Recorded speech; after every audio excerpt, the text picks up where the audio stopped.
MVC എന്ന മലയാളം വായനാ ചാനലിലേക്ക് ഏവർക്കും സ്വാഗതം, സുസ്വാഗതം. എന്നാൽ ജ്ഞാനപ്പാനയുടെ ബാക്കി ഭാഗം വായിക്കാം. അമ്മയ്ക്കും പുനരച്ഛനും ഭാര്യയ്ക്കും ഉണ്മാൻ പോലും കൊടുക്കുന്നില്ല ചിലർ.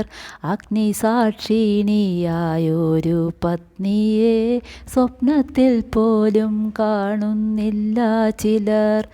സത്തുക്കൾ കണ്ടു ശിക്ഷിച്ചു ചൊല്ലുമ്പോൾ ശത്രുവെ പോലെ ക്രുദ്ധിക്കുന്നു ചിലർ.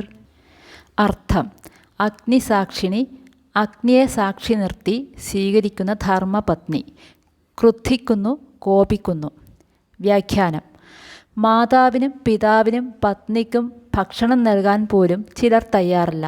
അഗ്നിയെ സാക്ഷി നിർത്തി വിവാഹം ചെയ്തുകൊണ്ടുവന്ന ഭാര്യയെ ചില ആൾക്കാർ സ്വപ്നത്തിൽ പോലും ഓർക്കുന്നില്ല. ചില വ്യക്തികളുടെ ദുഷ്ടപ്രവർത്തികൾ സജ്ജനങ്ങൾ ശ്രദ്ധിച്ച് അത് തെറ്റാണെന്ന് ചൂണ്ടിക്കാട്ടി നല്ല പ്രവർത്തികളെ ഉപദേശിക്കുമ്പോൾ അവരോട് ശത്രുക്കളെപ്പോലെ ദേഷ്യം കാണിക്കുന്നു. സാരാംശം: നാം ഓരോരുത്തരും നമ്മുടെ കർമ്മഫലത്താലാണ് ഭൂമിയിൽ ജനിക്കാനിടയായതെങ്കിലും അതിനൊരു മാർഗമെന്ന നിലയിൽ നമ്മുടെ അച്ഛനമ്മമാർക്ക് നാം ഓരോരുത്തരുടെയും ജീവിതത്തിൽ വളരെ വലിയ സ്ഥാനമാണുള്ളത്. അറിയാതെ ചെയ്ത ഉപകാരം പോലും ഒരിക്കലും മറക്കരുതെന്നതാണ് ആർഷധർമ്മം. അങ്ങനെയിരിക്കെ നാം ഭൂമിയിലേക്ക് വരാനുള്ള വഴിയായിത്തീർന്ന, നമ്മെ എത്രയോ കഷ്ടപ്പെട്ട് ആളാക്കിയ അച്ഛനമ്മമാരെ അവരുടെ ആവതില്ലാത്ത സമയത്ത് സഹായിക്കാതിരിക്കുന്നത് എത്ര വലിയ പാതകമാണ്. നമുക്ക് നമ്മുടെ കാര്യം നോക്കാനാവുന്നതുവരെ സാധാരണ നിലയിൽ നമ്മെ കഷ്ടപ്പെട്ട് വളർത്തിയെടുക്കുന്നത് അച്ഛനമ്മമാരാണ്. നാം വളർന്ന് സ്വന്തം അധ്വാനത്തിൽ ജീവിക്കാനാവുമ്പോഴേക്കും അച്ഛനമ്മമാർക്ക് നമ്മുടെ സഹായം ആവശ്യമായി തീരാം. എന്നാൽ മക്കൾ പലരും വന്ന വഴി പാടെ മറന്നു പോകുന്നു, അല്ലെങ്കിൽ അങ്ങനെ ഭാവിക്കുന്നു. സഹായം തേടുന്ന അച്ഛനമ്മമാർ തങ്ങൾക്കൊരു ഭാരമായി തോന്നുന്നു. സത്യത്തിൽ ഇന്നത്തെ ഈ മെച്ചപ്പെട്ട അവസ്ഥ അവർക്കുണ്ടാക്കി കൊടുത്തത് സ്വന്തം അച്ഛനമ്മമാരാണ് എന്ന കാര്യം ഓർക്കാനോ അംഗീകരിക്കാനോ ആരും തയ്യാറല്ല. ഇതിന് പിന്നിൽ പ്രവർത്തിക്കുന്ന ചേതോവികാരം എന്താണ്? സ്വാർത്ഥത തന്നെ. ഞാൻ മാത്രം സുഖമായി കഴിയണം, എത്ര അടുപ്പമുള്ളവർക്ക് വേണ്ടിയും യാതൊരു സഹായവും ചെയ്യാൻ ഞാൻ തയ്യാറല്ല എന്ന കർക്കശ മനസ്സ് അഥവാ മാനസിക വൈകല്യം. അച്ഛനമ്മമാരെ സംരക്ഷിക്കേണ്ടത് നമ്മുടെ കടമയായതിനാൽ സഹായമോ സേവനമോ ത്യാഗമോ ഒന്നുമല്ല, സ്വന്തം കർത്തവ്യം ചെയ്യാൻ പോലും വിമുഖത കാണിക്കുന്ന വിധത്തിൽ മനുഷ്യ മനസ്സ് അത്ര ശുഷ്കിച്ച് പോയിരിക്കുന്നു എന്നർത്ഥം. ഇതും പൂന്താനത്തിൻ്റെ കാലത്തുള്ളതിനേക്കാൾ ഇന്ന് വളരെയേറെ വർദ്ധിച്ചിരിക്കുകയാണ്. ഒരു വ്യക്തിക്ക് ജന്മം നൽകുന്നത് അച്ഛനമ്മമാരാണെന്നിരിക്കെ അവരെപ്പറ്റി ഓർക്കാത്തവർ എത്ര ദുഷ്ടാത്മാക്കളായിരിക്കും. നമ്മുടെ ജനനത്തിന് തന്നെ കാരണമായ മാതാപിതാക്കളാണ് ഭൂമിയിലെ നമ്മുടെ കൺകണ്ട ദൈവങ്ങൾ. മാതാപിതാ ഗുരു ദൈവം എന്നാണല്ലോ ഇതേപ്പറ്റി നമ്മുടെ പുരാണങ്ങളിലും സൂക്ഷ്മമായും വ്യക്തമായും തെളിച്ച് പറഞ്ഞിട്ടുണ്ട്. ഗുരു ദൈവതുല്യനാണ്. 10 ഗുരുവിന് സമം ഒരച്ഛൻ, 10 അച്ഛന് സമം ഒരമ്മ. അതിനാൽ അച്ഛനമ്മമാരെ സംരക്ഷിക്കാത്തവൻ ഏറ്റവും നീചനാകുന്നു. പൂന്താനത്തിൻ്റെ കാലത്ത് അത്തരം ദുഷ്പ്രവണതകൾ ഉണ്ടായിരുന്നതുകൊണ്ടാണ് അദ്ദേഹം അതേപ്പറ്റി ഇവിടെ പ്രതിപാദിച്ചിരിക്കുന്നതെന്ന് വ്യക്തം. എന്നാൽ ആ തിന്മ ഇപ്പോൾ എത്രയോ മടങ്ങ് വർദ്ധിച്ചിരിക്കുന്നു എന്നതാണ് പരമാർത്ഥം. അതിനാൽ ജ്ഞാനപ്പാനയിലെ ഉപദേശങ്ങൾ കലികാലത്തിലെ ഏറ്റവും കലുഷിതമായ കാലങ്ങളിലൂടെ കടന്നു പോകുന്ന നമുക്ക് ഏറെ പ്രയോജനപ്രദമാണെന്ന് പ്രത്യേകിച്ച് പറയേണ്ടതില്ലല്ലോ. അഗ്നിസാക്ഷിയായി വിവാഹം ചെയ്ത ധർമ്മപത്നിയെ ജീവനുള്ളിടത്തോളം കാലം സംരക്ഷിക്കാനുള്ള ഉത്തരവാദിത്വം ഓരോ പുരുഷനുമുണ്ട്. അഗ്നി സത്യത്തിൻ്റെ പ്രതീകമായതിനാൽ പരസ്ത്രീ ഗമനം നടത്തുന്നവർ അസത്യവാന്മാരും അധർമ്മികളുമാണ്. സ്വന്തം ഭാര്യയെ സ്വപ്നത്തിൽ പോലും ഓർക്കുന്നില്ലെന്നാൽ പരസ്ത്രീ ബന്ധം ഉണ്ടെന്നാണല്ലോ അതിനർത്ഥം. ഈ ദുരാചാരവും ഇന്ന് മുമ്പത്തേക്കാൾ വളരെയധികം വർദ്ധിച്ചിരിക്കുകയാണെന്ന് അനുഭവങ്ങൾ നമ്മെ ബോധ്യപ്പെടുത്തുന്നു. മക്കൾ അച്ഛനമ്മമാരെ പറ്റിയല്ല, എൻ്റെ കുടുംബം, എൻ്റെ സ്വന്തം സുഖം എന്നിങ്ങനെയുള്ള ചിന്താഗതിയിലാണ് ജീവിക്കുന്നത്. കഴിഞ്ഞതും ഇനി വരാനിരിക്കുന്നതും ആരും കാര്യമായെടുക്കുന്നില്ല. തനിച്ചുള്ള സുഖം, ഇന്നത്തെ സുഖം, ഇവയിലാണ് എല്ലാവരും ശ്രദ്ധ കേന്ദ്രീകരിച്ചിരിക്കുന്നത്. കാരണം ഇക്കാലത്തെ മനുഷ്യ മനസ്സ് അത്രയ്ക്ക് സ്വാർത്ഥത എന്ന ദുർവികാരത്താൽ മലീനസമായിരിക്കുന്നു. ബന്ധങ്ങളാണ് മനുഷ്യനിൽ നന്മ വിളയിക്കുന്നത്. ഈ ബന്ധങ്ങൾ തന്നെ ജീവിതം ദുഷ്കരമാക്കുകയും ചെയ്യും. മുതിർന്നവർ നമ്മോടൊത്തുണ്ടെങ്കിൽ അവരിൽ നിന്നും പല നല്ല ശീലങ്ങളും നമുക്ക് സ്വായത്തമാക്കാൻ സാധിക്കും. പഴയ കാലത്ത് ഒരു കുടുംബകാരണവരുടെ നേതൃത്വത്തിലാണ് വലിയൊരു കുടുംബം തികഞ്ഞ അച്ചടക്കത്തോടെ കഴിഞ്ഞു പോന്നിരുന്നത്. അങ്ങനെയുള്ള അവസ്ഥയിൽ മുതിർന്നവർക്കും യുവതലമുറയ്ക്കും കുഞ്ഞുങ്ങൾക്കുമെല്ലാം വേണ്ടത്ര സംരക്ഷണം ലഭിച്ചിരുന്നു. മൊത്തത്തിലൊരു ഭദ്രത അന്നത്തെ തറവാട്ട് സമ്പ്രദായത്തിലുണ്ടായിരുന്നു. ആധുനിക ജീവിതം ആ കെട്ടുറപ്പില്ലാതാക്കി. ഇന്നത്തെ അവസ്ഥ അതിൽ നിന്നും തീർത്തും വിപരീതമാണ്. മനുഷ്യ മനസ്സ് എപ്പോഴും യഥേഷ്ടം വിഹരിക്കുന്ന നിലയിലാണുള്ളത്. അതിനാൽ തന്നെ മനസ്സിന് നിയന്ത്രണം ആവശ്യമാണ്. ഈ നിയന്ത്രണം എന്നത് യുവസമൂഹത്തിന് സ്വയമേവ ആർജിക്കുവാൻ സാധിക്കുകയില്ല. കാരണം അവർക്ക് മാനസിക പക്വതയില്ല. അത് നേടണമെങ്കിൽ ധാരാളം ജീവിതാനുഭവങ്ങൾ ഉണ്ടായിരിക്കണം. അത് നൽകുന്നതാവട്ടെ കാലമാണ്. അനേക കാലങ്ങൾ ജീവിച്ചിട്ടും ഈ മാനസിക പക്വത തരിമ്പും നേടാത്തവരുമുണ്ട്. അങ്ങനെയുള്ളവർ ജന്മനാ തന്നെ മന്ദബുദ്ധികളും അധമ സ്വഭാവികളുമാണ്. സാധാരണഗതിയിലുള്ള ഒരു മനുഷ്യൻ സ്വന്തം അനുഭവങ്ങളിൽ നിന്നും പാഠങ്ങൾ ഉൾക്കൊള്ളുന്നു. ഒരു കർമ്മം ചെയ്ത് അത് ഏതെങ്കിലും വിധത്തിലുള്ള വിപരീത ഫലം ഉണ്ടാക്കിയാൽ പിന്നെ അതൊരു താക്കീതായി അറിഞ്ഞ് അങ്ങനെയുള്ള ദുഷ്കർമ്മം ആവർത്തിക്കുകയില്ല. ജീവിതാനുഭവങ്ങൾ ധാരാളമുള്ള ഒരു കുടുംബക്കാരണവരുടെ മാർഗനിർദ്ദേശം ലഭിക്കുന്ന തരത്തിലുള്ള ഒരു കൂട്ടുകുടുംബത്തിലാണ് നാം ജീവിക്കുന്നതെങ്കിൽ ഏതൊരു കാര്യവും ചെയ്യുന്നതിന് മുമ്പ് കുടുംബക്കാരണവരോട് അതേക്കുറിച്ചുള്ള അഭിപ്രായം ആരായുമല്ലോ. കാരണവരുടെ അഭിപ്രായമാവട്ടെ അദ്ദേഹത്തിൻ്റെ അനുഭവസമ്പന്നമായ ജീവിതം നൽകിയ കാഴ്ചപ്പാടിൻ്റെ വെളിച്ചത്തിലുള്ള ഉത്തമ ഉപദേശവുമായിരിക്കും. അച്ഛനമ്മമാരുടെയും മുതിർന്നവരുടെയും എക്കാലത്തെയും പ്രസക്തി ഇതുതന്നെ. അതിനാൽ അവരെ അവഗണിച്ചുകൊണ്ടുള്ള ജീവിതം അധപ്പതിക്കുന്നു. മാനുഷിക ബന്ധങ്ങൾ അന്യമായി തീരുന്നത് ധനാർത്തി മൂലമാണെന്നത് സുവിദിതമായ കാര്യമാണല്ലോ. ധനാർത്തിക്കു കാരണം ഞാൻ, എൻ്റേത് എന്ന സ്വാർത്ഥ താല്പര്യങ്ങളും. അതിനാൽ സ്വാർത്ഥതയാണ് മനുഷ്യൻ്റെ ഏറ്റവും വലിയ ശത്രു എന്നത് സുവ്യക്തം. സ്വാർത്ഥതയ്ക്ക് മുന്നിൽ ഏറ്റവും അടുത്ത ബന്ധങ്ങൾ പോലും ഒന്നുമല്ലാതായിത്തീരുന്നു. ശരീരസംബന്ധമായ സുഖതൃഷ്ണകളാണ് സ്വാർത്ഥതയ്ക്ക് കാരണമായി തീരുന്നത്. അപ്പോൾ നശ്വരമായ ശരീരത്തിനായി മനുഷ്യൻ ശാശ്വതമായ മുക്തിയെ ഉപേക്ഷിക്കുന്നു. എന്തൊരു ദൗർഭാഗ്യകരമായ വിപര്യമാണിത്! നല്ലതിനെ വിട്ട് ചീത്തയെ സ്വീകരിക്കുക. നമ്മുടെ ദൈനംദിന ജീവിതത്തിലും ഏറ്റവും വലിയ തിക്കും തിരക്കും മദ്യശാലകൾക്ക് മുന്നിലോ ആഭാസ രംഗങ്ങളുള്ള സിനിമ പ്രദർശിപ്പിക്കുന്ന സിനിമാശാലകൾക്ക് മുന്നിലോ കാണാനാവും. ഇതിനുള്ള കാരണവും മനുഷ്യൻ്റെ തിന്മയോടുള്ള നൈസർഗിക വാസന തന്നെ. തീയിലേക്ക് സ്വയം വീഴുന്ന ഈയാമ്പാറ്റകളെപ്പോലെ മനുഷ്യൻ സ്വമേധയാ തിന്മയിൽ ചെന്ന് ചാടുന്നു. അതിൽ നിന്നൊരിക്കലും കര കയറുവാനാകില്ലെന്നറിയാം. ഈ ജന്മത്തിലും ഇനിയുള്ള ജന്മങ്ങളിലും നരകയാതന അനുഭവിക്കേണ്ടി വരുമെന്നറിഞ്ഞും ഈ വിധം പ്രവർത്തിക്കുന്നത് സഹതാപാർഹം തന്നെ. ഇങ്ങനെയുള്ള വഴിയിൽ സഞ്ചരിക്കാമെങ്കിൽ നിങ്ങൾക്ക് മനസമാധാനവും സന്തോഷവും സർവ്വജീവിത ഐശ്വര്യങ്ങളും ജീവിതാനന്തര മുക്തിയും ഉള്ളംകൈ നെല്ലിക്ക പോലെയാണെന്ന് കവി എടുത്തു കാണിക്കുന്നു. വന്ദിതന്മാരെ കാണുന്ന നേരത്തു നിന്നിച്ചത്രേ പറയുന്നിതു ചിലർ. കാൺക നമ്മുടെ സംസാരം കൊണ്ടത്രേ വിശ്വമീ വണ്ണം നിൽപ്പുവെന്നും ചിലർ. ബ്രാഹ്മണ്യം കൊണ്ടു കുന്തിച്ചു കുന്തിച്ചു ബ്രഹ്മാവുമെനിക്കൊക്കായെന്നും ചിലർ. ആർദ്ധാശയ്ക്കു വിരുദു വിളിപ്പിപ്പാൻ അഗ്നിഹോത്രാദി ചെയ്യുന്നിതു ചിലർ. അർത്ഥം: വന്ദിതന്മാരെ ആദരിക്കേണ്ടവരെ നിന്ദിച്ചത്രേ ആക്ഷേപിച്ച്. വിശ്വമീവണ്ണം, ലോകം ഈ വിധത്തിൽ. അർത്ഥാശയ്ക്ക് പണത്തിന്മേലുള്ള ആർത്തി. ബിരുദ് മിടുക്ക്. വ്യാഖ്യാനം: ബഹുമാനിക്കേണ്ടവരെ ചില വ്യക്തികൾ നിന്ദിച്ച് സംസാരിച്ചിരിക്കുന്നു. ചില വ്യക്തികൾ ചിന്തിക്കുന്നത് ഈ ലോകത്തിൻ്റെ നിലനിൽപ്പ് തൻ്റെ നിയന്ത്രണത്തിലാണെന്നാണ്. അതുപോലെ ബ്രഹ്മാവിനേക്കാൾ വലിയ ബ്രാഹ്മണ്യം തങ്ങൾ കാണുന്ന ചില ബ്രാഹ്മണർ ചിന്തിക്കുന്നു. ദ്രവ്യം അഥവാ സമ്പത്ത് ആഗ്രഹിച്ചിട്ട് അഗ്നിഹോത്രാദി തുടങ്ങിയ യാഗങ്ങൾ ചെയ്ത് ചിലർ പുകഴ്ത്തി പറയുന്നു. സാരാംശം: അന്യരെ വിമർശിക്കുക എന്നത് മനുഷ്യൻ്റെ പൊതുവിലുള്ള ഒരു സ്വഭാവ വൈകൃതമാണ്. വിമർശനത്തിൽ നല്ലതും ചീത്തയുമായ വിമർശനങ്ങളുണ്ട്. അതങ്ങനെയാണല്ലോ, ഏത് കാര്യത്തിലും നല്ലതും ചീത്തയുമുണ്ട്. എന്നാൽ ഇവിടുത്തെ പ്രതിപാദ്യ വിഷയം എന്തെന്നാൽ സമൂഹത്തിൽ ഉയർന്ന വ്യക്തിത്വമുള്ളവരെ വിമർശിക്കുകയും നിന്ദിക്കുകയും ചെയ്യുന്നത് ചിലർ ഒരു തൊഴിലാക്കി തന്നെ മാറ്റിയിരിക്കുന്നു. അങ്ങനെ ചെയ്താൽ ആ പ്രമുഖർക്ക് മേലെ സ്വന്തം വ്യക്തിത്വം ഉയരുന്നതായി ഈ മൂഢന്മാർ സ്വപ്നം കാണുന്നു. ആദരിക്കേണ്ടവരെ ആദരിക്കാതെ അനാവശ്യമായി വിമർശിക്കുന്ന ആളിൻ്റെ സ്വഭാവ വൈകല്യത്തെയാണ് എടുത്തു കാണിക്കുന്നതെന്ന് പൂന്താനം പറയുന്നു. പൂന്താനത്തിൻ്റെ കാലത്തുള്ളതിനേക്കാൾ ഇത്തരത്തിലുള്ള മാനസിക രോഗികൾ ഇക്കാലത്താണ് കൂടുതലായുള്ളത്. ഓരോ മനുഷ്യനും വിചാരിക്കുന്നത് ഞാനാണ് ലോകമെന്നാണ്. കാരണം ആ വ്യക്തിയെ ലോകവുമായി ഘടിപ്പിച്ചിരിക്കുന്നത് ഈ ഞാനെന്ന ഭാവമാണല്ലോ. നമുക്ക് മുമ്പ് എത്രയോ പേര് ജനിച്ച് ജീവിച്ച് മരിച്ചുപോയി. അവരും ഇങ്ങനെയൊക്കെ ചിന്തിച്ചവർ തന്നെ. അവരെല്ലാം പോയിട്ടും ലോകത്തിനൊരു കുറവും ഉണ്ടായിട്ടില്ല. പകരം പുതിയ ആളുകൾ വന്നു, ഇനിയും വന്നുകൊണ്ടേയിരിക്കും. ഞാനാണ് ലോകമെന്ന് വെറുതെ കരുതിക്കൊണ്ടിരിക്കുന്ന മനുഷ്യനെപ്പോലെ വിവരമില്ലാത്തവനും ഹതഭാഗ്യനുമായി ആരാണുള്ളത്? ജ്ഞാനശൂന്യതയിൽ നിന്നാണ് ഇങ്ങനെയുള്ള അഹങ്കാര വിചാരങ്ങൾ ആരിലും വേരൂന്നുന്നതെന്ന് വ്യക്തം. പൂന്താനത്തിൻ്റെ കാലത്ത് ജാതി വ്യത്യാസം നിലനിന്നിരുന്നതിനാൽ ഉന്നതരെന്ന് കരുതിപ്പോരുന്ന ബ്രാഹ്മണർ തങ്ങൾ ബ്രഹ്മാവിനേക്കാൾ കേമന്മാരാണെന്ന് ഭാവിക്കുന്നു എന്ന് അദ്ദേഹം വെളിപ്പെടുത്തുന്നു. ഇന്ന് പണമുള്ളവർക്കാണ് സമൂഹത്തിൽ കൂടുതൽ സ്ഥാനം. അതിനാൽ ഇന്നത്തെ അതിസമ്പന്നരാണ് തങ്ങൾ ബ്രഹ്മാവിനേക്കാൾ മേലെയാണെന്ന് ഊറ്റം കൊള്ളുന്നത്. ഈ മിഥ്യാബോധത്തിൽ സ്വയം മറന്നിരിക്കുമ്പോൾ ഒരു ദിവസം കാലൻ വന്ന് ഈ ദുരഭിമാനിയെയും കൊണ്ട് പോകും.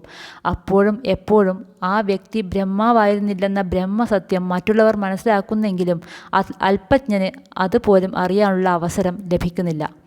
ആത്മീയ കർമ്മങ്ങൾ വ്യവസായവത്കരിച്ചിരിക്കുന്ന വളരെ ദുഷിച്ച ഒരു കാലഘട്ടത്തിലൂടെയാണ് നാം കടന്നുപോയിക്കൊണ്ടിരിക്കുന്നത്. അന്ന് അഗ്നിഹോത്രം പോലുള്ള യാഗങ്ങൾ നടത്തിയിരുന്നവർ ധനാർത്തിയാലാണ് ആ സൽക്കർമ്മങ്ങളെല്ലാം നടത്തിയിരുന്നതെന്ന് പൂന്താനം പറയുന്നു. ഇത് എല്ലാവരെയും ഉദ്ദേശിച്ച് പറഞ്ഞതല്ല. അന്ന് ചിലർ അങ്ങനെയായിരുന്നു. ഇന്നാകട്ടെ അത്തരം അകർമ്മികളുടെ എണ്ണം അന്നത്തേക്കാൾ വളരെ വർദ്ധിച്ചിരിക്കുന്നു. ഇന്നുള്ള ക്ഷേത്രതന്ത്രിമാർ, പൂജാരിമാർ, യജ്ഞാചാര്യന്മാർ എന്നിവരെല്ലാം തന്നെ സാമ്പത്തിക അടിസ്ഥാനത്തിലാണ് വെറും കച്ചവടമായി ദൈവിക കർമ്മങ്ങൾ ചെയ്തുകൊണ്ടിരിക്കുന്നത്. അതുകൊണ്ട് ഭക്തജനത്തിനോ പൊതുജനത്തിനോ ഈ ലോകത്തിനോ ഒരു പ്രയോജനവുമില്ല. അങ്ങനെ നേടിയ ധനം പാഴായി പോകുമെന്നതിനാൽ ഈ കപട കർമ്മികൾക്കും ഗുണം ചെയ്യില്ല. ദൈവചിന്തയ്ക്കും കർമ്മങ്ങൾക്കും ഭൗതിക സമ്പത്തുമായി എന്താണ് ബന്ധം? കർമ്മത്തിനുള്ള വസ്തുവകകൾ വാങ്ങിക്കാനും മാനുഷിക പ്രയത്നത്തിനും ചെലവ് വരുമല്ലോ എന്നൊരു വാദം ഉന്നയിക്കാവുന്നതാണ്. ദൈവസംബന്ധമായ ഒരു കർമ്മം നടക്കണമെന്നത് ദൈവനിയോഗമെങ്കിൽ അതിൽ പണത്തിന് യാതൊരു സ്ഥാനവുമില്ല. അത് ദൈവനിശ്ചയപ്രകാരം നിശ്ചയമായും നടന്നുകൊള്ളും. മാനുഷിക പ്രയത്നം കൊണ്ട് മാത്രം ഈ ഭൂമിയിൽ ഒന്നും തന്നെ നടക്കുന്നില്ല. എന്തെന്നാൽ ആ മനുഷ്യ പ്രയത്നത്തിന് പിന്നിൽ പ്രവർത്തിക്കുന്നതും ദൈവശക്തി തന്നെ. അത് നടക്കണമെന്ന് ഈശ്വരൻ നിശ്ചയിച്ചിട്ടുണ്ടെങ്കിൽ തീർച്ചയായും നടന്നുകൊള്ളും. ധനത്തിനെന്നല്ല ഒരു ശക്തിക്കും ഭൗതിക താല്പര്യങ്ങൾക്കും അത് തെല്ലും തന്നെ തടസ്സപ്പെടുത്തുവാൻ സാധിക്കുകയില്ല. ഈ സത്യത്തിന് വിരുദ്ധമായി ധനാടിസ്ഥാനത്തിൽ നടക്കുന്ന ആത്മീയ കർമ്മങ്ങളെല്ലാം തന്നെ ജലരേഖ കണക്കെ നിഷ്ഫലമായിത്തീരുന്നു. ധനസംബന്ധമായി പ്രവർത്തിക്കുന്നത് ഭൗതിക മനുഷ്യൻ്റെ തൃഷ്ണതയാണ്. അത് ശരീരസംബന്ധമായ സാധാരണ കാര്യം മാത്രം. മനുഷ്യൻ എന്നത് ശരീരം അല്ലെന്നും മനസ്സാണെന്നും മനസ്സ് ആത്മാവിൽ നിക്ഷിപ്തമാണെന്നും അറിഞ്ഞ് മാനസിക മാലിന്യങ്ങൾ അകറ്റുന്നതോടെ മനുഷ്യൻ യഥാർത്ഥ മനുഷ്യനായി തീരുന്നു. മനനം ചെയ്യാൻ സാധിക്കുന്നവൻ മനുഷ്യൻ. ആ പദത്തിന് അനുയോജ്യമായ വിധം മനനം ചെയ്ത് സത്യത്തിലേക്ക് എത്താൻ ഓരോ മനുഷ്യനും ഉത്സാഹിക്കേണ്ടതാണ്. അതാണ് മാനുഷിക ധർമ്മം.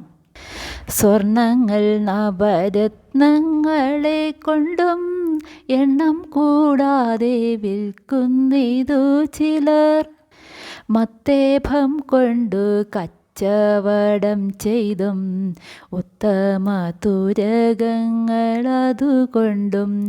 അത്രയുമല്ല കപ്പൽ വെപ്പിച്ചിട്ടു എത്ര നേടുന്നീതർത്ഥം. ശിവ ശിവ വൃത്തിയും കെട്ടു ധൂർത്തരായെപ്പോഴും അർത്ഥത്തെ കൊതിച്ചെത്ര നശിക്കുന്നു. അർത്ഥം: മത്തേഭം ആന, തുരകം കുതിര. അർത്ഥത്തെ പണത്തെ അല്ലെങ്കിൽ സാരത്തെ. വ്യാഖ്യാനം: കച്ചവടത്തിലൂടെ സ്വർണ്ണ വ്യാപാരികൾ സ്വർണവും രത്നങ്ങളും വിറ്റ് ധാരാളം പണം സമ്പാദിക്കുന്നു. ചില വിഭാഗക്കാർ ആന വ്യാപാരത്തിലും കുതിര വ്യാപാരത്തിലും മറ്റു ചിലർ കപ്പൽ കച്ചവടത്തിലും ഏർപ്പെട്ട് കണക്കില്ലാത്ത പണം സമ്പാദിക്കുന്നു. മോശമായ പെരുമാറ്റത്തിലൂടെ സ്വധർമ്മം പോലും മറന്ന് ആവശ്യമില്ലാത്ത പണം ചെലവഴിച്ച് ധൂർത്ത് കാണിച്ച് നടക്കുന്നതിൻ്റെ ഫലമായി ഇക്കൂട്ടർ കൂടുതൽ ധനം ആഗ്രഹിച്ച് നശിച്ചു പോകുന്നു. സാരാംശം: ചില വ്യാപാരങ്ങൾ ചെയ്താൽ അമിത ലാഭം ഉണ്ടാവും. അക്കാലത്ത് അത് സ്വർണ്ണ വ്യാപാരം, നവരത്ന വ്യാപാരം, ആനക്കച്ചവടം, കപ്പൽ വ്യാപാരം എന്നിവയൊക്കെയായിരുന്നു. മനുഷ്യനെ അങ്ങേയറ്റം ആകർഷിക്കുന്ന ഒരു മായയാണ് അമിത ലാഭമെന്നത്. എന്നാൽ ഇതിൻ്റെ പാർശ്വഫലങ്ങൾ അതിഭീകരമാണ്. അത് വിശദീകരിക്കും മുമ്പ് ഈ വിഷയത്തെക്കുറിച്ച് ഒരു ആമുഖം നൽകേണ്ടത് ആവശ്യമെന്ന് കരുതുന്നു. ഇത് പൂന്താനത്തിൻ്റെ കാലത്തെ കാര്യമാണ്. ഇന്ന്, അതായത് ആധുനിക കാലത്ത്, മറ്റു പല വഴിക്കും മനുഷ്യൻ അമിതമായ ധനം സമ്പാദിക്കുന്നു. സാങ്കേതിക വിദ്യകൾ വളരെയധികം വളർന്ന ഇക്കാലത്ത് പണം നേടാനുള്ള മാർഗങ്ങൾ അനേകമാണ്. അവയിലെല്ലാം കുറുക്കു വഴികളും ഉണ്ട്. ഈ കുറുക്കു വഴികളിലൂടെ സഞ്ചരിക്കാനാണ് മനുഷ്യന് താല്പര്യം. അങ്ങനെ പോയാലേ അമിത ധനം നേടാനാവൂ എന്ന് ഇങ്ങനെയുള്ളവർ വിശ്വസിക്കുന്നു. മദ്യവ്യാപാരം, പലതരത്തിലുള്ള ചൂതുകളികൾ, സിനിമാരംഗം, വൻകിട ഹോട്ടൽ, പലതരത്തിലുള്ള ചൂതുകളികൾ, മറ്റ് വൻതോതിലുള്ള വ്യാപാര ശൃംഖലകൾ എന്നിവയാൽ എങ്ങനെയെങ്കിലും കൊള്ളലാഭം നേടാനാണ് മനുഷ്യൻ്റെ ത്വര. പൂന്താനത്തിൻ്റെ കാലത്തുണ്ടായിരുന്ന കച്ചവടങ്ങളേക്കാൾ ഇപ്പോൾ പലതരത്തിലുള്ള കച്ചവടങ്ങൾ വികസിച്ച് വന്നിട്ടുണ്ടെങ്കിലും മനുഷ്യൻ്റെ അത്യാഗ്രഹം അന്നുള്ളതിനേക്കാൾ ഇന്ന് വളരെ കൂടിയിരിക്കുകയാണ്. അതിനാൽ സാഹചര്യങ്ങളിൽ മാറ്റമുണ്ടെങ്കിലും മനുഷ്യൻ്റെ അടിസ്ഥാനപരമായ തിന്മ കുറഞ്ഞിട്ടില്ലെന്നല്ല, വളരെയധികം കൂടിയിരിക്കുകയാണെന്നത് അനുഭവത്തിലൂടെ അറിയാനാവും. അമിത ലാഭം എന്ന രക്തരക്ഷസിൻ്റെ ദുഷ്ടസന്തതിയാണ് ധൂർത്ത്. അധ്വാനിച്ച് നേടുന്ന സമ്പത്തിൻ്റെ മൂല്യം എത്രയെന്ന് അതിനായി പാടുപെട്ട വ്യക്തിക്ക് നന്നായി അറിയാം. അതിനാൽ അങ്ങനെയുള്ള ധനം ആർഭാടത്തിനോ അനാവശ്യത്തിനോ ആ വ്യക്തി ഒരിക്കലും ചെലവഴിക്കുകയില്ല. എന്നാൽ അധികം മെനക്കെടാതെ കിട്ടിയ ധനം തോന്നിയപടി ചെലവഴിക്കാൻ ഒരു പ്രയാസമോ മനക്ലേശമോ തോന്നുകയുമില്ല. ഈ നിലയിൽ ധൂർത്തും ആർഭാടവും ജനിക്കുന്നത് അമിത ധനത്തിൽ നിന്നാണെന്നും അധികം കഷ്ടപ്പെടാതെ കിട്ടിയ ധനം മൂലമാണെന്നും മനസ്സിലാക്കാനാവും. തിന്മയിൽ നിന്നും ഒരിക്കലും നന്മ ഉണ്ടാകുന്നില്ല. അതുകൊണ്ട് തന്നെയാണ് അന്യായമായി നേടിയ ധനം ആവശ്യക്കാർക്ക് പ്രയോജനപ്പെടുന്ന വിധത്തിൽ വിനിയോഗിക്കാൻ ശ്രമിക്കാതെ സ്വന്തം സ്വാർത്ഥ താല്പര്യങ്ങൾക്കായി മനുഷ്യർ അനാവശ്യത്തിനായി ചെലവഴിക്കുന്നത്. പൂന്താനത്തിൻ്റെ കാലത്ത് ഇതുണ്ടായിരുന്നു. ഇപ്പോൾ ശതഗുണീഭവിച്ചിരിക്കുന്നു എന്നതും വ്യക്തം. എന്തെന്നാൽ കനി മുറ്റിക്കൊണ്ടിരിക്കുകയാണല്ലോ. ഇക്കാര്യത്തിലും മനുഷ്യനിലുള്ള സ്വാർത്ഥത ഭൂതാകാരമെടുക്കുന്നു. ആവശ്യത്തിലധികം ധനം വാരിക്കോരി ചെലവഴിച്ച് മറ്റുള്ളവർക്ക് മുന്നിൽ ആളാവണം, പൊങ്ങച്ചത്തിൻ്റെ പരസ്യം നേടണം, മറ്റുള്ളവരെ ഈ പ്രതാപ പ്രദർശനത്തിലൂടെ തരം താഴ്ത്തണം. പ്രകൃതിയിൽ ശക്തി കൂടിയ ജീവി അതിനേക്കാൾ ദുർബലതയുള്ള ജീവിക്കുമേൽ ആക്രമണ സ്വഭാവത്തോടെ ആധിപത്യം നേടുന്നു. ഇത് മൃഗീയ വാസനയാണ്, മൃഗങ്ങളുടെ പൊതു സ്വഭാവവുമാണ്. ആധുനിക മനുഷ്യൻ മൃഗാവസ്ഥയിൽ നിന്നും ഇനിയും തരിമ്പും മോചിതനായിട്ടില്ലെന്നതിനുള്ള പ്രത്യക്ഷ ദൃഷ്ടാന്തം തന്നെ ഇത്. ഇതിനെല്ലാം കാരണമായിരിക്കുന്നതോ അനർഹമായി മനുഷ്യനിൽ വന്നു ചേരുന്ന സമ്പത്തും. സത്യത്തിൽ ഇന്നത്തെയും എന്നത്തെയും മനുഷ്യൻ ധനാർത്തിയാൽ അലഞ്ഞതും നരകയാതനകൾ അനുഭവിച്ചതും ന്യായമായ സ്വന്തം താല്പര്യങ്ങൾ മൂലമോ ഉദരപൂരണത്തിനായോ അല്ലെന്നും മറ്റുള്ളവർക്കുമേൽ കുതിര കയറണമെന്ന കുൽസിതത്വമായിരുന്നു അതിന് പിന്നിൽ പ്രവർത്തിച്ച മൃഗീയ വികാരമെന്നതും യാഥാർത്ഥ്യം തന്നെ. ഈ വികാര വൈകല്യത്തിൽ നിന്നും മോചനം ലഭിച്ചാൽ തന്നെ മുക്തിയിലേക്കുള്ള മാർഗം തെളിഞ്ഞു തുടങ്ങും. മനുഷ്യനല്ലാതെ മറ്റൊരു ജീവജാലവും പ്രകൃതിയെ ഉപദ്രവിക്കുന്നില്ല, ചൂഷണം ചെയ്യുന്നുമില്ല. ധനമോഹത്താൽ മനുഷ്യൻ പ്രകൃതി സമ്പത്ത് പാടെ ഇല്ലാതാക്കി പ്രകൃതീശ്വരിയുടെ മുഖച്ഛായ തന്നെ വികൃതമാക്കി മാറ്റിയിരിക്കുന്നു. നമുക്കെല്ലാവർക്കും മാന്യമായി ജീവിക്കാനുള്ള സമ്പത്ത് പ്രകൃതി നൽകുന്നു. അതിന് കാരണമായി തീരുന്നത് ജഗന്യന്താവായ സർവേശ്വരനും. മനുഷ്യന് എന്താണ് വേണ്ടതെന്ന് സൃഷ്ടികർത്താവായ ദൈവത്തിനറിയാം. അതെല്ലാം തന്നെ നമുക്ക് നിർലോഭമായി ലഭിക്കത്തക്ക വിധത്തിലാണ് ദൈവം നമ്മെ ഭൂമിയിലേക്ക് അയച്ചിരിക്കുന്നത്. എന്നാൽ അസാമാന്യമായ ബുദ്ധി വൈഭവവും ദൈവം നമുക്ക് തന്നു. അതെന്തിനായി? സ്വന്തം ബുദ്ധി ഉപയോഗിച്ച് ഏത് പ്രതിസന്ധിയെയും മറികടന്ന് ആനന്ദപ്രദമായ ജീവിതം നയിക്കാനായി. ദൈവികവും പ്രകാശഭരിതവും പുണ്യം വിളയുന്നതുമായ മാർഗങ്ങളിലൂടെ സഞ്ചരിച്ച് ജീവിതമുക്തി എന്ന പരമമായ ലക്ഷ്യം നേടിയെടുക്കുന്നതിനായി. എന്നാൽ ഏതു കാര്യത്തെയും നല്ലതിനും ചീത്തയ്ക്കും ഉപയോഗിക്കാമെന്ന സ്വാതന്ത്ര്യത്തിൽ മനുഷ്യന് ദൈവം തന്ന അമിത ബുദ്ധിയെ പ്രകൃതിയെ ഉന്മൂലനം ചെയ്ത് വൈയക്തികമായ നേട്ടങ്ങൾക്ക് ഉപയോഗിച്ചുകൊണ്ടിരിക്കുന്നു. ഈ ദുർമാർഗത്തിൽ നിന്നും ഇനിയെങ്കിലും എത്രയും ക്ഷണം നാം പിന്മാറിയില്ലെങ്കിൽ അതിൻ്റെ പ്രത്യാഘാതങ്ങൾ ഭയാനകമായിരിക്കുമെന്ന മുന്നറിയിപ്പും മേലുദ്ധരിച്ച വരികളിലുണ്ട്. അർത്ഥമെത്ര വളരെയുണ്ടായാലും തൃപ്തിയാകാ മനസ്സിനൊരു കാലം. 10 കിട്ടുകിൽ 100 മതിയെന്നും ശതമാകിൽ സഹസ്രം മതിയെന്നും. 1000 പണം കയ്യിലുണ്ടാകുമ്പോൾ ആയുധമാകിലാശ്ചര്യമെന്നതും. ആശയായുള്ള പാശമതിങ്കെന്നു വേർവിടാതെ കരേറുന്നു മേൽക്കുമേൽ. അർത്ഥം: ധനം, സഹസ്രം, 1000, കരേറുന്ന, പൊയ്ക്കൊണ്ടിരിക്കുന്ന, പാശം, കയർ. വ്യാഖ്യാനം: അർത്ഥമെത്ര, അതായത് പണം എത്ര കിട്ടിയാലും മനസ്സിന് തൃപ്തി വരില്ല എന്ന അവസ്ഥയിൽ വരുന്ന പണം 10 കിട്ടുമ്പോൾ 100 വേണമെന്ന് ആഗ്രഹിക്കുന്നു. 100 കിട്ടുമ്പോൾ 1000-ഉം 1000 കിട്ടുമ്പോൾ 10000-ഉം വേണമെന്നാണ് മനുഷ്യർ ചിന്തിക്കുന്നത്. ഈ വിധത്തിൽ എല്ലാവരും പണമാകുന്ന കയറുകൊണ്ട് വേർപെടാനാവാത്ത വിധത്തിൽ കെട്ടിവരിഞ്ഞ് ഇട്ടിരിക്കുന്നു. സാരാംശം: എത്ര സമ്പത്ത് ലഭിച്ചാലും വീണ്ടും വീണ്ടും വേണമെന്ന് മനുഷ്യൻ ആഗ്രഹിക്കുന്നു. ചെറുതിൽ നിന്നും വലുതിലേക്കും വലുതിൽ നിന്നും കൂടുതൽ വലുതിലേക്കും. ഈ ആഗ്രഹം ഒരിക്കലും അവസാനിക്കാത്ത വിധത്തിൽ വർദ്ധിച്ചുകൊണ്ടേയിരിക്കുന്നു. സാമാന്യ നിലയിൽ മനുഷ്യന് ജീവിക്കാൻ എത്ര സമ്പത്ത് വേണമെന്നതിന് ഒരു പരിധിയുണ്ടല്ലോ. എന്നാൽ ആഗ്രഹത്തിന് പരിധിയില്ല. അപ്പോൾ ആവശ്യമല്ല ഈ ഒടുങ്ങാത്ത ആഗ്രഹത്തിന് പിന്നിലെന്നത് വ്യക്തം. ഇന്നത്തെ സമൂഹത്തിൽ ധനത്തെ അടിസ്ഥാനപ്പെടുത്തിയാണ് അന്തസ്സ് കണക്കാക്കപ്പെടുന്നത്. ദരിദ്രന് മുന്നിൽ ലക്ഷാധിപതി കേമൻ, ലക്ഷാധിപതിക്ക് മുന്നിൽ കോടീശ്വരൻ കേമൻ എന്നിങ്ങനെ. മാത്രമല്ല, നമ്മുടെ ഭാരതം പോലുള്ള ഒരു ജനാധിപത്യ രാജ്യത്തിൽ പോലും പണത്തിൻ്റെ ഊറ്റത്തിനനുസരിച്ചാണ് സർക്കാർ സ്ഥാപനങ്ങളും സർക്കാരും തന്നെ വ്യക്തികൾക്ക് വശംവദമാകുന്നത്. ധനം നേടിക്കഴിഞ്ഞാൽ അതുമൂലം അനുഭവിക്കാവുന്ന ഭൗതിക സുഖങ്ങൾ മാത്രമല്ല, സമൂഹ മധ്യത്തിൽ ലഭിക്കുന്ന ആദരവും സ്ഥാനമാനങ്ങളും എങ്ങനെയും അളവറ്റ ധനം നേടിത്തന്നെ ആവണമെന്ന് അടങ്ങാത്ത ആർത്തി മനുഷ്യ മനസ്സിൽ ഉണ്ടാക്കുന്നു. എന്നാൽ ഈ സുഖങ്ങളും സ്ഥാനമാനങ്ങളും എല്ലാം തന്നെ കണ്ണിമയ്ക്കുന്ന നേരത്തിനുള്ളിൽ മാഞ്ഞു പോകുമെന്ന സത്യം മാത്രം അന്ധമായ ആഗ്രഹത്തിനടിമയായ മനുഷ്യൻ മറന്നുപോകുന്നു. മനുഷ്യനെ ജീവിപ്പിക്കുന്നതും ജീവിപ്പിക്കാതിരിക്കുന്നതും ആശ എന്ന പാശമാണെന്ന് എന്നുവെച്ചാൽ ആഗ്രഹങ്ങളാകുന്ന ഒരിക്കലും വിടുവിക്കാനാവാത്ത കയറുകൊണ്ടുള്ള ബന്ധനമാണെന്ന് പൂന്താനം പറയുന്നു. മനുഷ്യ ജന്മത്തിൻ്റെ പരമപ്രാപ്തി എന്നത് ഈ ബന്ധനത്തിൽ നിന്നുള്ള മോചനം തന്നെ. എന്നാൽ അതത്ര സുലഭമല്ല താനും. രസങ്ങളെ ആവോളം ആസ്വദിക്കാൻ വെമ്പുന്ന മനസ്സ് നാളെയെക്കുറിച്ചോർത്ത് ഉത്കണ്ഠപ്പെടുന്നു. ഇന്ന് ഉള്ളതുപോലെയോ അതിനേക്കാൾ മെച്ചപ്പെട്ടതോ അല്ലെങ്കിൽ ഏറെ ഉയർന്നതോ ആയ ജീവിതമാണ് ആധുനിക മനുഷ്യൻ്റെ സ്വപ്നം. അപ്പോൾ പിന്നെ ഈ ആഗ്രഹക്കയർ കൂടുതൽ കൂടുതൽ വലിഞ്ഞു മുറുകയല്ലാതെ അതിൽ നിന്നുള്ള മോചനം എങ്ങനെ സാധ്യമാകും? എന്നാൽ ഈ അവസ്ഥയിലും മോചനത്തിനുള്ള വഴി നമുക്ക് മുന്നിൽ തന്നെയുണ്ട്. അതാണ് സർവേശ്വര സമർപ്പണവും സത്യസ്വരൂപ സ്തുതികളും സത്കർമ്മങ്ങളും നമുക്ക് നൽകുന്നത്. ജീവിതത്തെക്കുറിച്ചുള്ള അമിതമായ ആകാംക്ഷയും അതിൻ്റെ ആഗ്രഹങ്ങളുമാണ് ധനസമ്പാദനത്തിൻ്റെ മനഃശാസ്ത്രം എന്നത് അറിവുള്ളതാണല്ലോ. എന്നാൽ എത്രയൊക്കെ കരുതലോടെ നാം ജീവിച്ചാലും നാം അനുഭവിക്കേണ്ടതൊന്നും തന്നെ അകന്നു പോവില്ലെന്നതാണ് നേര്. വരാനുള്ളത് വഴിയിൽ തങ്ങില്ല എന്നൊരു ചൊല്ലുണ്ടല്ലോ. അതുപോലെ നാം എത്ര ധനം സമ്പാദിച്ചു വെച്ചാലും അത് നമുക്ക് പ്രയോജനപ്പെടുത്തണമെങ്കിൽ ദൈവാനുകൂല്യം വേണം. അതില്ലെങ്കിൽ മനുഷ്യ പ്രയത്നങ്ങളെല്ലാം തന്നെ വൃഥാവിലായിപ്പോകും.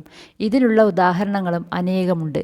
തക്ഷകദംശനം ഭയന്ന് സർവസ്വൻ കരുതലുകളെടുത്തിട്ടും പരീക്ഷിത് മഹാരാജാവ് തക്ഷകദംശനത്താൽ തന്നെ മരിച്ചു. അതുപോലെ ജാതിഭ്രഷ്ട് ഭയന്ന് തീർത്ഥയാത്ര നടത്തിയ വരരുചിക്കും നിശ്ചിത നേരത്ത് തന്നെ ജാതിഭ്രഷ്ട് സംഭവിച്ചു. മനുഷ്യൻ എത്ര സൂക്ഷിച്ച് ജീവിച്ചാലും ദൈവനിയോഗം എന്നത് മറ്റൊന്നായിരിക്കും. ദൈവാനുഗ്രഹം നേടുക എന്നതാണ് നാമജപത്തിൻ്റെ പ്രസക്തി എന്നതിനാൽ മനുഷ്യപ്രയത്നങ്ങളെക്കാൾ ഏറെ ശ്രേഷ്ഠവും മനുഷ്യ സാധനങ്ങളിൽ അഗ്രഗണ്യമായ കർമ്മവും നാമസങ്കീർത്തനം തന്നെ. ഈ സത്യം മനസ്സിലാക്കി എല്ലാവരും നാമജപയജ്ഞം അനുഷ്ഠിക്കണം. നാം ഏത് മതത്തിലോ വിശ്വാസത്തിലോ ജപിക്കുന്നു എന്നതല്ല കാര്യം. മനസ്സിൽ വിശുദ്ധിയും ഉറച്ച ഈശ്വരചിന്തയും ഉണ്ടായിരിക്കണം. ഈശ്വര വിശ്വാസം പൂർണ്ണമായിരിക്കണം. അന്ധമനസ്സോടെയോ ഒരു ആചാരം ശീലം എന്ന നിലയിലോ ഭഗവത് നാമങ്ങൾ ഉരുവിടരുത്. എന്തെങ്കിലും ആവശ്യത്തിനായോ സങ്കട നിവർത്തിക്കായോ നാമജപം ഉരുവിടുന്നത് നിരർത്ഥകം തന്നെ. എല്ലാം അറിയുന്ന ദൈവത്തിന് മുന്നിൽ നമ്മുടെ കാര്യം പറഞ്ഞറിയിക്കേണ്ടതില്ലല്ലോ. ഇതിൻ്റെ ബാക്കി ഭാഗം അടുത്ത ദിവസം വായിക്കും. എല്ലാവർക്കും എൻ്റെ നന്ദി, നമസ്കാരം. അല്പസ്വല്പം പിശകുകളൊക്കെ വന്നിട്ടുണ്ട്, എല്ലാവരും ക്ഷമിക്കുക.